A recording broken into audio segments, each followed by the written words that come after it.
атқа мінгім келеді. Бірақ атқа қорқамын. Қорықпа балам, жылқы бұл текті жануар.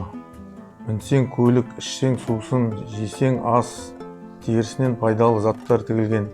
Бұл жылқымен қазақтың ұлттық ойындары, аударыспақ, бәйге, көкпар секілді ойындар ойнатылған. Менің де көпке саққым келеді.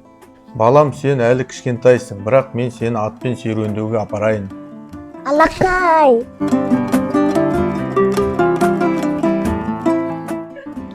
Астайын, асқа келіңдер.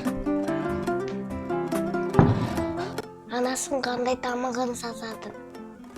Балам, біз бүгін жылқы етінен қазақтың ұлттық тағамы бешбармағын дайындадым.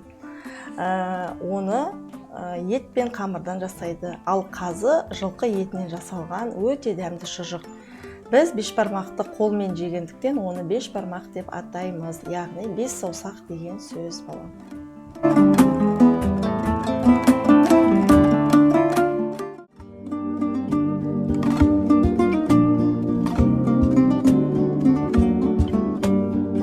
Балам, мынау жылқы жануары, киелі жануары, біз бұған қамқор болуымыз керек. Біз бұған қамқор болсақ, жылқы да бізге дос болады. Бұны уақытылы күтіп, жем-шөбін беріп баптауымыз керек. Балам, мынау жылқының ер тоқым ат әбзел болып аталады аты. Бұған аттың жауырын қорғау үшін және адам отыруға ыңғайлы болу үшін осылай атқа осы орнатылады жауырында. Қане балам, сен жылқыға мін, көрсетейін.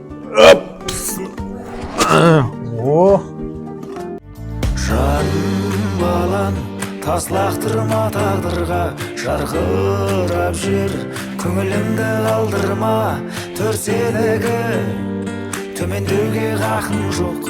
Ел тұрғанда артыңда, мен тұрғанда алдыңда.